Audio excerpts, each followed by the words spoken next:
How's it going, everyone? Welcome to the weekly trading review for the week of 12/1. So this week I had 22 total trades, 11 wins, 10 losses, net loss of $128. On the swings, 5 total trades, 4 wins, 1 loss, net gain of $456. On the day trades, 1 win, 7 losses, net loss of negative $516. On the earnings time spreads, 3 total trades, 2 wins, 1 loss for a net loss of negative 212. And on the SPY index trades, 4 wins and 1 loss for a net gain of $43. So that was the week. Up in most of the trades except my day trades, which were a bit of a bad spot for me this week. So we will get into that in a bit, but I will start first with the market context, and then we'll go into the swing trades, the earnings time spreads, and then we'll get to the day trades at the end. So you'll see I have this 4x4 layout over here, SPY D1 in this top left, SPY M5 on the top right, and then the stock D1 and M5 on the bottom left and the bottom right. So I've marked up this chart a little bit. I'm going to just hide the drawings right now so we can just sort of see what we're working with over here in terms of the price action. Low volume, sideways movement with a bit of a bullish bias here as this strong move up has sort of fizzled out. Kind of post, sort of this post big move up that sort of grinding sideways into the Fed. So the FOMC is coming, or the rate decision is coming out this week on the 10th. I believe that there is, last time I checked, there was a 85% chance of a cut. So I'm going to double check that right now. Let's see if that is still on the table here. And yep, 87%. So that's been relatively flat for the past week or so. So market is pricing in a cut. That's sort of the big thing coming up this week. We have PPI coming out as well.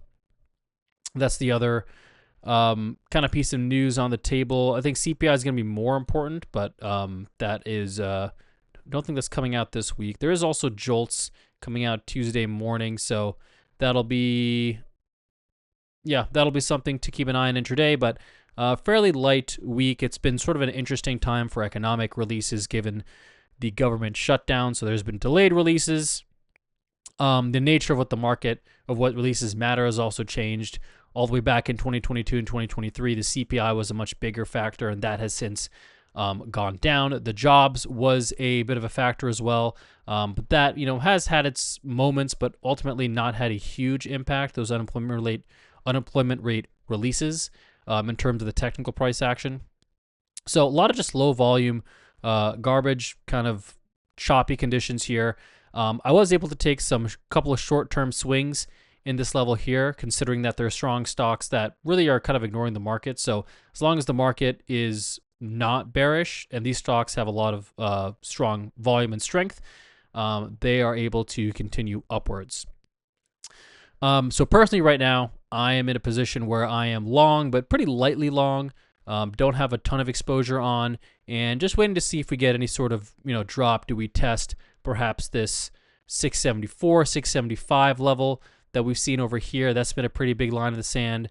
We have the 8 and 15 EMA. We actually just tested the 8 today and bounced off it. We have the 50 SMA as well that continues to slope up, so we may see a test of that. But the market is still remaining its bullish trend, but the price action has been very, very disorganized in this last quarter of the year. So the conditions are choppy. There's been some dangerous chop even. But to me, I think the fact that this move hasn't immediately been smacked down is a sign of at least a seller's boycott, if not some sort of bid.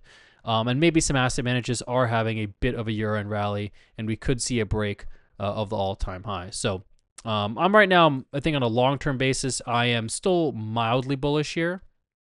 We got a couple of cracks, still lightly bullish, but pretty cautiously bullish. On a shorter term basis, I'm also kind of cautiously bullish here. I'm a lot more bullish on a move somewhere like over here. On the 25th, that's a nice move. Over here with this choppy price action, I prefer to see maybe a little bit of a dip and then some sort of support form. We may get that, we might not get that. Let's see, but that would allow me to get a little more aggressively long right now. So that's kind of the setup here. I'm going to put back up the drawings. And you'll see what I have here is just here's the all-time high. I have a couple of high volume lines as well. This was a trend line that has been breached, so I can get rid of that trend line. This purple area is the gap from this thing, so you can see the market has kind of chopped around this gap, tested this gap here, and these purple lines are some AVWAPs from some high volume candles. So this is the one from triple witching. This is one from the all-time high. I could draw one from here as well, though it just won't be as relevant. A lot of them tend to cluster. If I draw these AVWAPs, a lot of them kind of cluster around this 50 SMA area. So sometimes these TAs tend to converge. So I don't keep them all up on the charts, even though I've drawn them before. I've just sort of drawn some of the relevant ones here, which is this one, which has acted as kind of a line of the sand for the past couple of days. And then some of these ones here that coincide with the 50 moving average. So that's what we got working over here. Let's go into the couple of swing trades that I'm taking this week. And I'm going to start with the certain chronological order here. So we're going to start with Lily. And Lily here, you see I've drawn a whole bunch of AVWAPs just to see what the heck's going on. So I'm going to clear these drawings here so it doesn't clutter up the chart. So Lily, very, very strong stock. I took it right here at 1,100 on the dot. I got filled early. And then this was the setup that I had in Lily. And then this was the setup that I had in SPY. So you can see that SPY was bullish, stock is bullish. So I had a pretty nice pick overall. It wasn't too overextended when I took it over here, which is nice. But I think on a stock like this, you might prefer for a stock to maybe get up through the 8 EMA or something like that. Something, maybe a candle like this, maybe a candle over here after it bounces off and continues.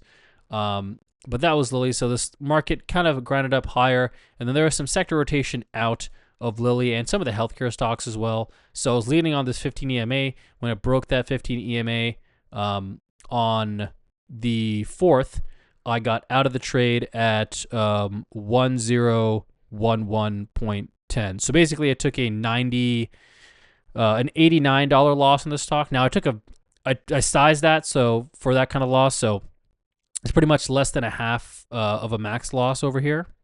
I only took 5 shares of Lily because I was like, well, I can get probably $100 pretty quick on this, or this can kind of go quickly against me over here. But this is just some steady selling. Now it could probably set up again over here if it get some sort of bounce up through the 8 and 15 EMAs. But it's relatively weak right now, so kind of have to wait for this to digest and settle out. So wasn't a bad trade. And the nice thing, too, is I actually got a pretty nice entry right over here. I just bid lower, and I got a nice fill. So I had a chance to take profits really early if I wanted to, but it was such a strong stock that it felt like I didn't really need to get out of this thing pretty quickly, even though it's made a pretty big move, right? So if I had a longer term duration on this, you could probably hold, wait for the pullback, add on the pullback, and then take profits near the high over here. But it was a shorter term swing, so had to get out of that trade. So that was Lily. I had taken the loss on that guy. Next one was Apple, which this was from the Right Line Trading Room. So I'd taken this on the 25th, and I got in. When I get an Apple. Apple, I took this on the 26th, my bad. Took Apple on the 26th. So let me get this set up over here on the 26th. All right. So Apple looking pretty nice and strong over here. Rallying up, and it was breaking through some breaking through this support right over here, this high volume support. So if I were to unhide these drawings here, you can see how that support has been a line in the sand for Apple as it broke through that. So took it off this bounce over here, off support, some nice, decent volume here, some decent relative strength. So got in, took the December 12th, 272.50 calls for $9.25. And held this trade, had another bounce off this level, and then it continued to cruise higher over here. And I got out of this trade at 11.25, which was the price, not the time. The time that I got out was actually 345. So I got out on this candle over here and got a nice chunk of that move. I did have a little bit more follow through on Apple as it came back here, bounced over VWAP, pushed up a little higher, double top, and then this is the day where it started to sell off a little bit more. But definitely had probably another couple bucks in it. But that was a pretty nice win on that stock, about 20, a little over 20% on that guy, which was a nice win on Apple. But you can see the setup on here, just a strong D1 chart, pretty orderly price action, breaking above a major support level, which we took it close to, and then we sold it into strength as it hit our profit target up higher. So pretty textbook trade.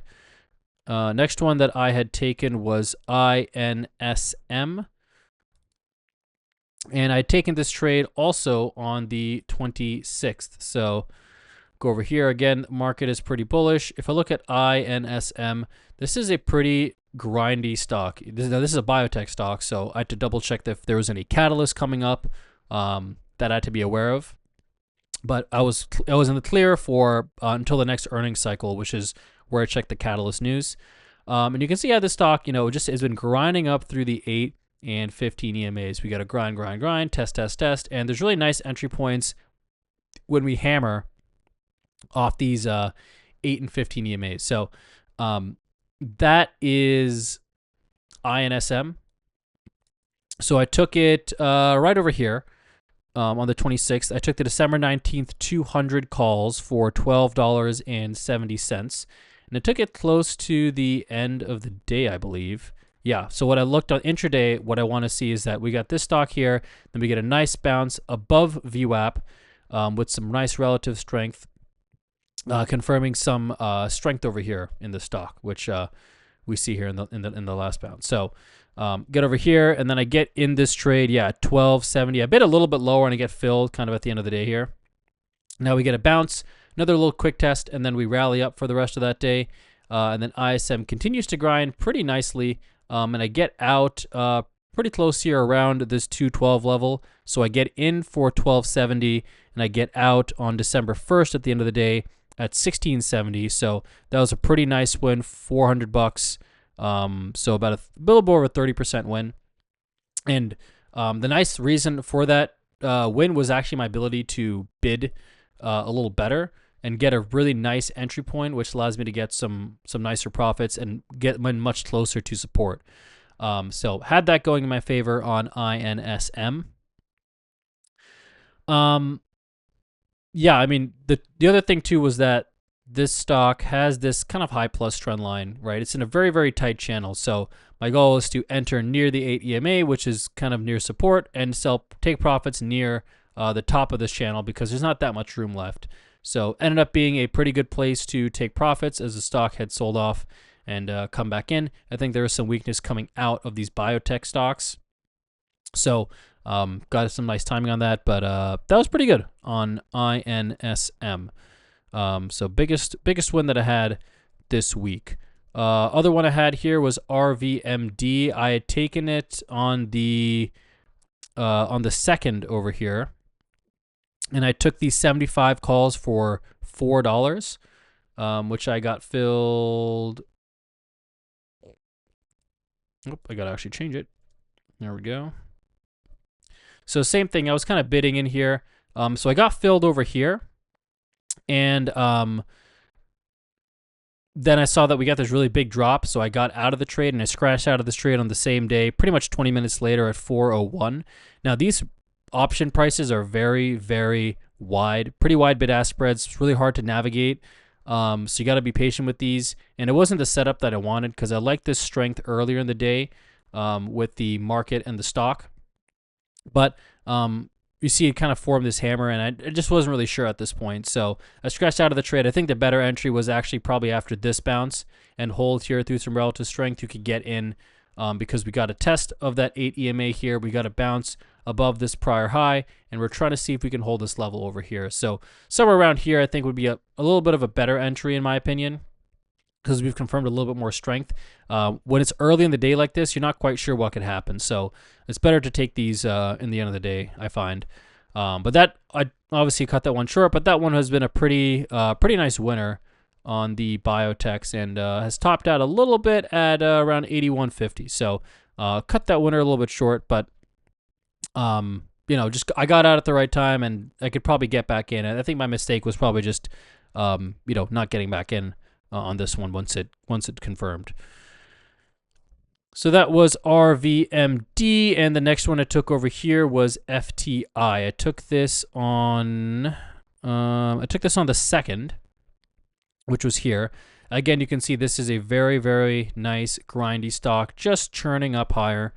And then there's a top of this trend, which is a kind of a rough trend. You can see it pokes above it a little bit, but that's kind of pretty much my target over here. So got in on FTI. I took the December 12th 44 calls for $2.10, and I took this end of day on the 2nd over here as it kind of got to VWAP. So got filled over here. Oh, that's the RVMD. That's the hard part. This doesn't chain on the bottom here, so I got to keep manually changing it. So I got filled over here on FTI. We got a nice move up higher earlier in the day. And moved up pretty quickly. I was targeting about 310 for this, but I decided to take some gains next day at around 11 o'clock at 285, which was still a pretty nice win. So, say 75-cent win, or I believe a 36% gain on that guy. So, that was a nice trade. And yeah, definitely had some more follow through, poked up a little bit here before selling up past this trend line. But again, I hit my target where my resistance was, so took some gains into there and had some pretty nice wins. So, I mean, all in all, I think it was some nice trades that I took. You'll notice that some of the entries are not as textbook, and that's because I've been trying to find really nice stocks and then just get these very nice entries near support. And that way, if it breaks support, I can exit pretty quick. And if it goes up, then I get a lot more money. So the trade-off here is I probably lose a little bit of probability is my guess. But, I've traded like this a couple times before, and I may have mentioned in the last video, but I've been trying to figure out what style and specific types of setups and trades that I like to trade. And so, just tracking those setups over time. So this is one of them. And yeah, end up being pretty well. So let's go over now to the earnings time spreads here, and I had 3 of these this week. The first one that I had was that was Macy's. So Macy's, I took. Actually, I should probably start with HPQ since I had that one last week. So let me do HPQ first. So HPQ took this time spread on the 25th.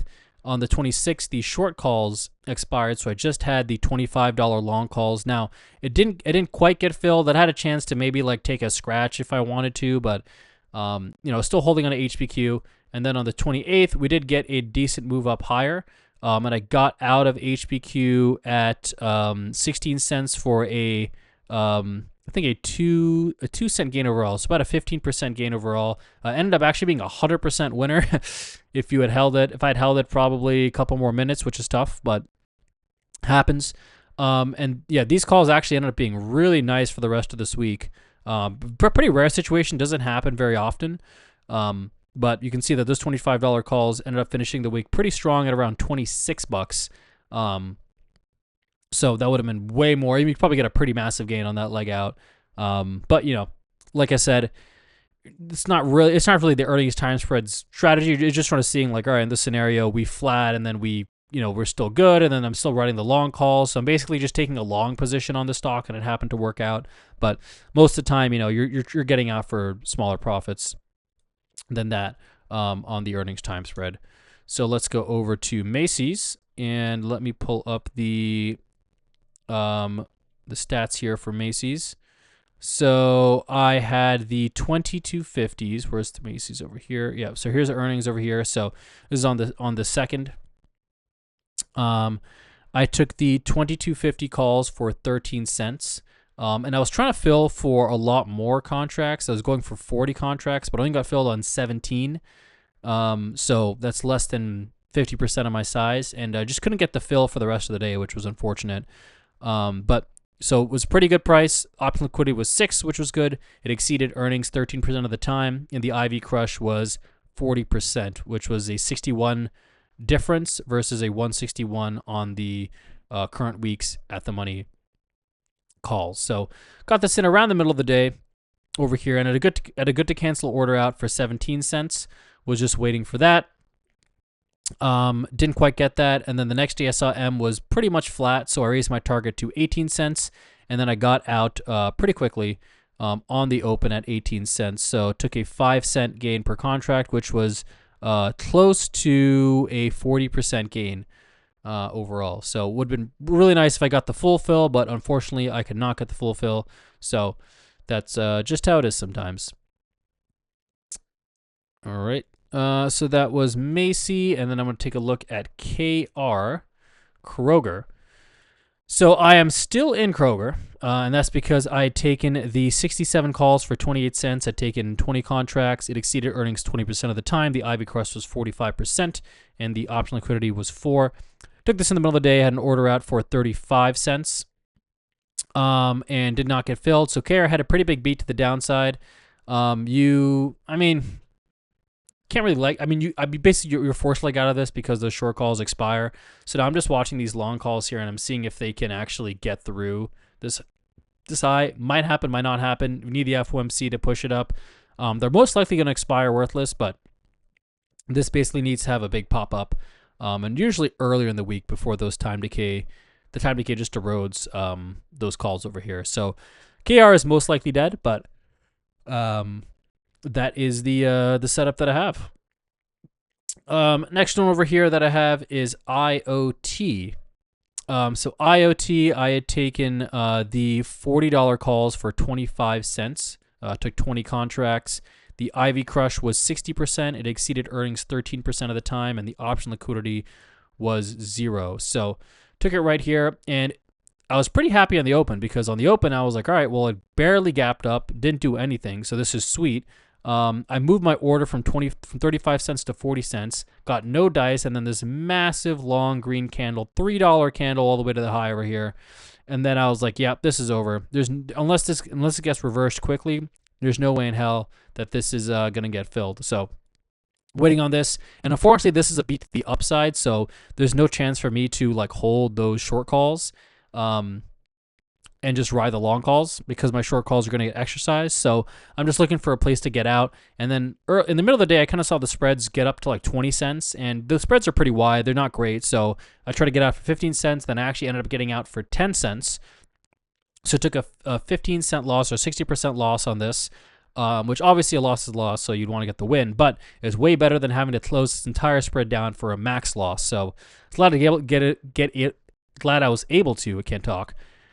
Glad I was able to get out of that guy for at least a smaller loss, considering it didn't go well. And obviously, if I could have held it for another week, you could see that it has come down a considerable amount. So there's a good chance I would have been able to take some decent profits on IoT. But this happened on a Thursday to a Friday. So just didn't have that time and that move in my favor. So those were the time spreads that I have over here. Let's get into some of these day trades.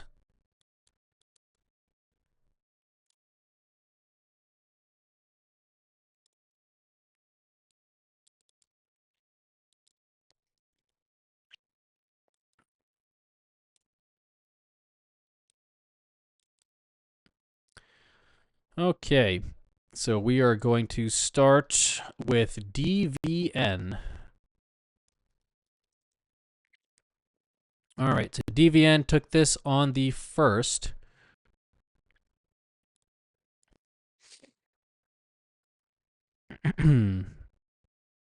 All right, so DVN, I remember this guy. This one was a fat finger. This was unfortunate, but DVN on 12.5. So I took it actually right here. Took this at 109. So actually right here, sorry, at this 305 candle. Now you can see this was a great entry in the stock. You can see how this stock had a nice, strong move up higher on volume, pretty weak pullback, poke below VWAP, paused here for a second, and then pushed back up. So I got this really nice bull flag, this bounce off of VWAP. I have relative strength. I have volume coming in. Excellent move here. So stock pushes up higher, comes back in, and then pushes up over here, and that's actually where I'm supposed to take profits here. I get in the 35 strike calls expiring on the 5th, so this week's or I guess that week's calls, 37 calls for $1.05. So I get out of I have 3 calls, so I actually get out of one of those calls at a 111, so I take a 6-cent profit. And then I get out of my other 2 calls on the next day because I realized that I'd only closed 1 call instead of all 3 for a profit, which was unfortunate. And obviously this had a nice pop up over here as well, so I had a chance to get into that trade.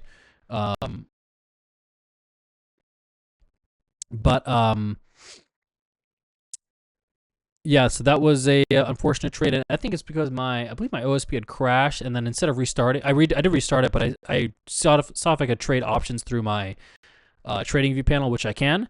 So I put an order out, but in that order I didn't put 3, I put 1. So messed that up, which was unfortunate because I was like, well, okay, I mean DVN's on his VWAP, and probably just scratch out of this trade in the morning, and then it broke through pretty immediately, and then I got to the trade on the first candle here, got out for it at 86 cents on those last 2. So unfortunately, I had to take a loss on that position, which is unfortunate. But I did everything right in terms of my pick, my entry. I mean, it was a good pick, right? I had a great entry point on this stock. I really got the cycle right. Market is bullish, kind of grinding up for the day over here. So, taking gains at the high of the day, not really pressing my luck.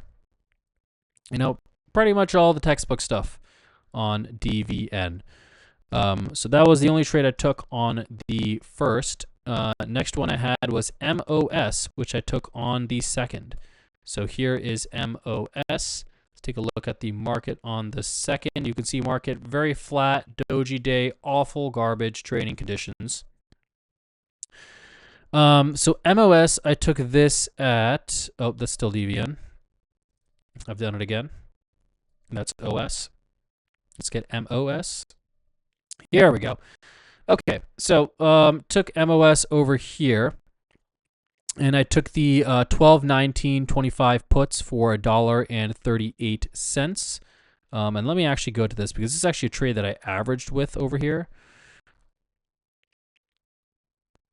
So I originally got these at $1.36. So I got them actually right here, which was first not the best entry. I should have taken it around here. You can see there's this AV WAP. I didn't have that line up on my graph in the meantime, so I'm not really going to kind of discount that here. I meant to take it over here, but I chased the trade over here, and then it actually did produce in my favor a little bit. But I kind of was like, all right, I'm going to ride out this trade longer, see if it kind of produces. Did not really produce. Push back up over here, and then I added to the trade over here at 139. So my average was 137.50, and then I scratched out of the trade at 155. I got out right over here at 137. So pretty much took a penny loss on the contracts overall, which pretty good exit over here, but. Yeah, I mean, pretty much just did nothing for the rest of the day, and then obviously did end up being a nice swing had I held it a little bit longer, and produced nicely on the 5th. But again, that wasn't really my plan. It was just going to be a day trade, so got out of that. I think the mistake I made was just pressing too hard on a choppy day and chasing my entry. Had I taken these options here and then just put out like a 7%, 10% gain here, it would have taken that gain. Would have gotten out for that gain and taken 10 cents on that, which is pretty decent on a day like that on this market's dead, stock's dead. So again, it was a good pick. The entry was kind of okay, and my ad was not right because it was an LPTE day. So those are the couple mistakes I made on MOS.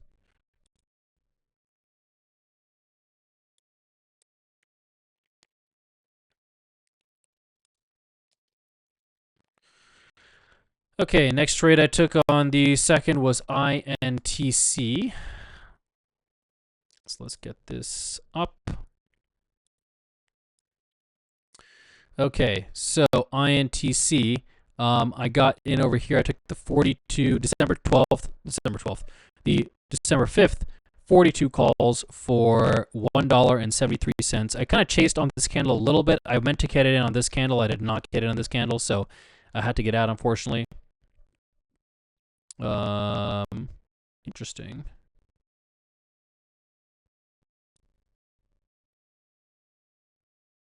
Huh. Okay.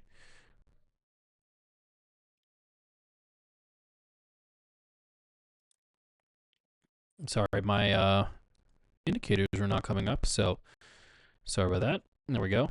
Was not seeing an 8 or a 15 EMA over there. Yeah, so I meant to take it over here. Didn't quite work. You can see the setup on this stock. Again, good D1, breaking above some heavy price point with some volume. We got a nice push up over here. Good strong move up. Quick dip over here, finding support off of this key level in VWAP, and then we get a bounce for that support. So nice move over here. Market also flushed down at support at the low of the day, pushes higher. This stock really just grinds higher. Doesn't really do too much, right? You can see it takes the whole day to actually grind higher, but there's a lot of pockets where it's just flat and doing nothing. So kind of hard to trade it. So again, over here at 173, chased a little bit. I probably should have bid lower at like 168, which is where I meant to bid. Kind of pops up over here. I'm thinking, all right, good. This is looking good. And then it just kind of flatlines, So I get out of the trade at 1250, right over here. I think 1252-ish. I get out of the trade at 163. So I take a 10-cent loss on this. Pretty tiny loss. Not a really big loss, but again, just doesn't quite produce over here. And I think again, a better bid, you can probably get. I can probably get out of this for like a $2, 2-cent scratch on the contract. But I chased a little bit, which I think was my main mistake here. But everything else I liked about the stock.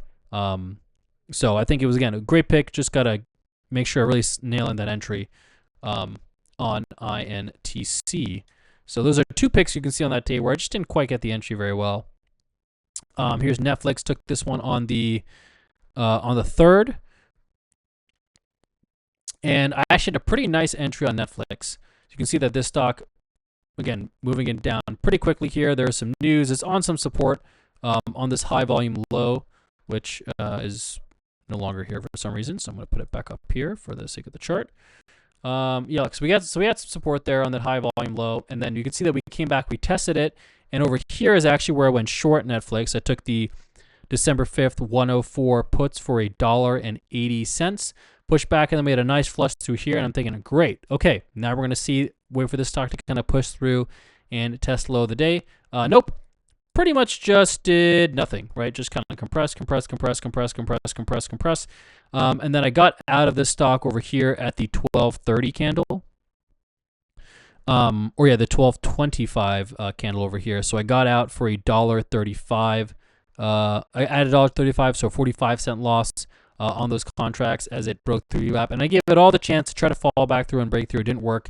Ended up needing one more day to come back and test the low, which it did before kind of freezing over here. And it was also kind of newsy with that Warner Brother deal. So, it's kind of hard to chase that. I don't really want to be caught in that sort of binary event over here. So one thing I could have done is just held until I had taken profits on the next day.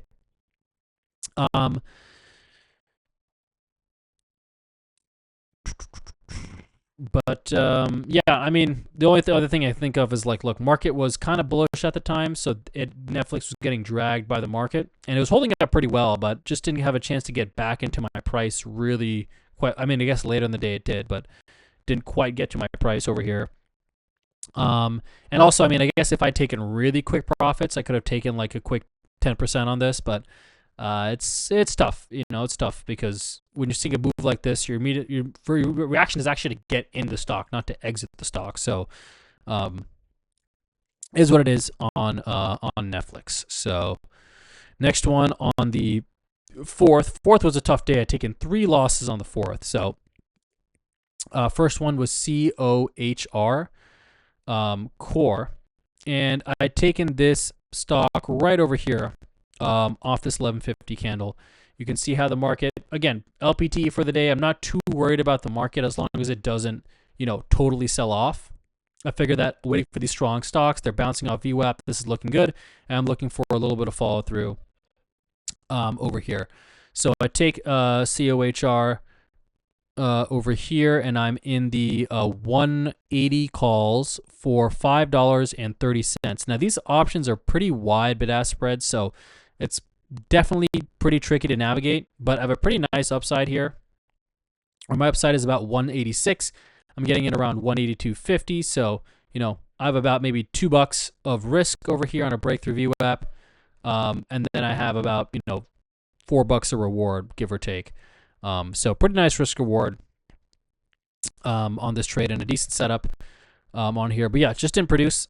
And so I got out of it right here at 1 o'clock, and I got out of it at 3:10. So that was a $2.20 loss on COHR. So that was a bigger one, and obviously these are really expensive options that I'm taking in here. It's about half premium, half intrinsic. So they're going to move pretty quickly for you and pretty quickly against you. So that was probably a little of a bigger size than I usually trade, but took the loss. Again, I think it was a great setup. You can see I think a lot of these I'm picking pretty great picks. My entries are pretty good. There's a couple that are maybe like a candle or two too late, but I'm getting the entries that I want. But some of these are just not producing on these pretty garbage days, and CORH was one of them.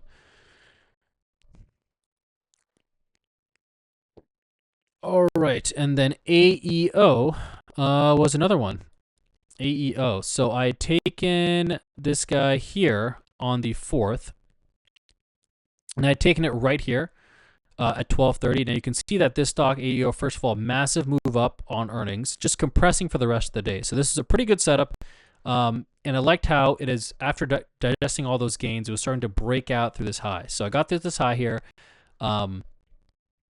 and I want to see it kind of continue over here. So we got a little bit of follow through and then a big smackdown, and it broke through the 8 and the 15 over here, as well as the low of this candle. So I got out of this trade. So I got in at 244.47, which was kind of around here-ish.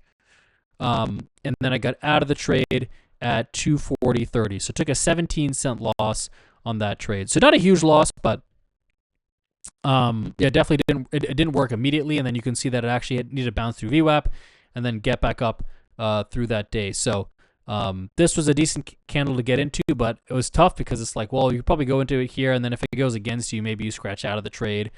But yeah, you can see a lot of moves, they're just fizzle out. They need to pull back, and then after that pullback, you need to get in. So just not a lot of probability working for you in this sort of day over here. And even on AEO on this sort of day, it had some decent volume, but again, yeah, I think it was just a pretty decent setup, but just no dice. And actually ended up falling all the way through. So glad I did not stick around on that one. Okay, next one here is JPM, and I took this on the 4th as well. Let me get rid of this line here in JPM. So here it is on the 4th. Now, holding up pretty well. You can see that market stock kind of goes over here, pulls back, just finding some support on VWAP. And I long at 317. I get long on the 118 candle, which was, yeah, kind of looked like right around here I get long. That breaks above here. Get long at 117. I think probably the better price maybe somewhere here. Yeah, you could probably take it maybe 50 cents better or so. So take it here, and then I'm looking for a move to the high of the day. One thing I kind of I write but I ignore is that there's actually this high volume line coming up on this candle in JPM right around here. Oops, sorry, right around here. Yeah, a lot of high volume candle, high volume high coming into favor. Yep, here's that high volume high. So it didn't have a ton of volume that day. Our vol I think was like 0.75 or something. You can see that it broke through on the initial surge in the first hour or so, fell back down, and then it tried to get it back above it, couldn't. Tried to get back above it, couldn't, and then it started to sell off. So I took it here, and then I added to the trade over here. I added 25 shares, and then I believe I added to the trade. Let me see. Actually, I may have added twice to this trade. Yes. Okay, here we go. So I added at 139, and then I added over again over here at 230 as well. So on this test and pop back above VWAP, I added over here. So basically with my two ads, I just had a 2x position, but at the same price, at around 317. And then we got a little poke through it here. We barely got above it. And then the stock fell as the market was flat, stock fell down harder. And I liked it here too because it actually held up pretty well in this little market flush and then bounce off of support. But yeah, I mean, just really didn't quite have that strength afterwards. This was a tell over here on that candle. And then once it broke through this pivot low on the 225 bar, that's when I got out of the trade at 315.80 because, again, it broke through the pivot low, broke through this low over here. We broke through this green candle, so, didn't have the confidence in the stock. Ended up actually surging back up to the high, and I could have scratched out of the trade, but yeah, very, very choppy conditions over here on JPM. Okay, and then last one that I traded was Goldman Sachs on Friday. So after a unfortunate losing streak, I did manage to close the week on a win, and it's not about how it starts, it's about how it ends. So I got in on JPM here at 850.52, and I got out actually in the same candle 851.12. And here's a setup on GS again, pretty strong stock. We had this little doji sandwich setup. Stock market had pulled back over here, and you can see how this stock had held support on the VWAP over here, and then was starting to bounce off. So when I got out, it was actually this nice. It made a nice run, that was my chance to kind of ride off the trade. And you can see here's the trade, and then again, SPY pulls back down again. Stock finds support, and then you can actually get on this next leg up over here. And then you can ride the trade out for probably another little mini micro trade over here. There's a couple little bounces that you can trade on this guy. So that was JPM, or not JPM, that was GS. So I had a nice little win to close the week, a 60-cent win on that. But yeah, probably my worst day trading week in a very long time. And if I had to kind of summarize what happened here, I think it was probably a mix of a couple different things. I mean, my picks were pretty good. My entries were good to okay. There was definitely some okay ones which I needed to clean up, so I'd give that a B overall. And I think my trade management was just off on some of these. Like on MOS, for example, I added to a trade when I just should have been taking gains at an LPTE day.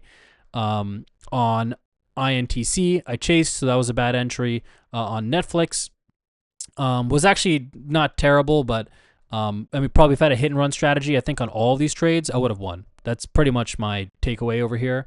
And look, some of these did produce more. A lot of these just kind of fizzled out, even with good entries. So, kind of getting in, you're in one candle, you're out the next candle. Like, these are pretty quick trades. And all these had a chance to actually be profitable, except maybe CORH, which I think I probably should have taken shares. That's probably the main learning I had on CORH. I think shares, I mean, I still would have taken the loss. I'm fine with that.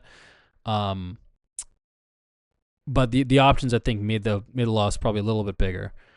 And even on, I mean, GS, I had that one. Even on JPM, I mean, I had my resistance. Where was it? Had my resistance at the stock, right? So, right, I got it over here. Not a terrible entry at 13.17, and get out, right? Get out at what's this high over here? Yeah, 317.46. You're at resistance. Get out resistance, right? Just take the small win. Market is not doing anything, so really hard to press your luck over there. So that was learnings from the day trades. But overall, I mean, I had some nice swings this week. Kind of off on the day trades, but we'll reset, find some good wins, and just try to keep the market first here instead of pushing really hard. That's kind of the takeaways that I had on the day trade. So let's go over the trades that I am currently in. First one over here is NUE. So taking this trade on the 4th. And I like this. Again, this is a pretty strong chart. You have a stock that's pulling back over here to the 8, not very overextended. So took it at the end of the day over here when the stock had a decent close above VWAP, and then actually, oh, that's the wrong chart. That is, no, that's JPM. That's why. We got to stop doing that. Yep, so I took it over here at the end of the day, and I took on, let me see what I took over here.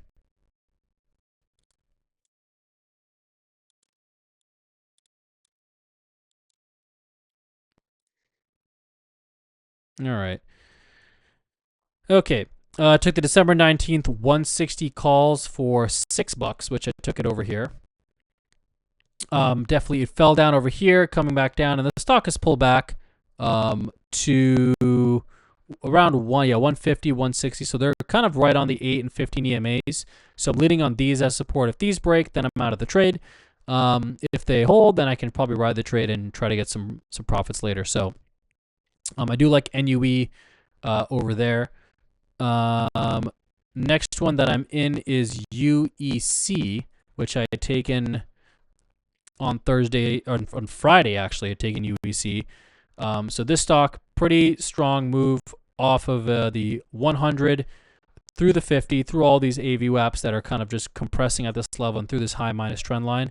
Unfortunately, like I think they had some earnings, quote unquote, report early, which is what I saw, but they're actually reporting earnings on the 20th or the 10th before pre-market. So I got to get out tomorrow on these guys, but I'm long the 12/19th, $12 calls for $2.15.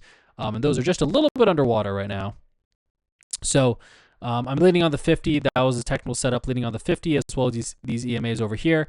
And I have room to about the $15 level, which would give me a pretty nice win, almost probably a potentially close to a 40-45% win if I'm right on these guys. So that is UEC.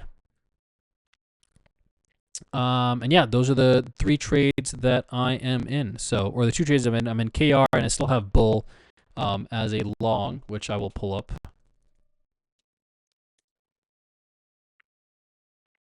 Which was quite bearish, and now has become a little bit more bullish. Daily chart's still pretty bearish, but has managed to get above the 8 and the 15 EMAs. We actually have an 8 crossing up through the 15, which is pretty bullish. So I may potentially add to that, but definitely a pretty big loser right now, even though I've mitigated about half of the loss with some short puts. So yeah, that is all the trades that I'm in. So I'm only in 2 longs. I have KR as a time spread that I'm holding over. And then I have Bull, which is longer term trade. So really just NU and UEC are the 2 ones that I'm in. And we'll see what happens this week. So that is it for this week, everyone. Thanks for watching, and I will see you all in the next video.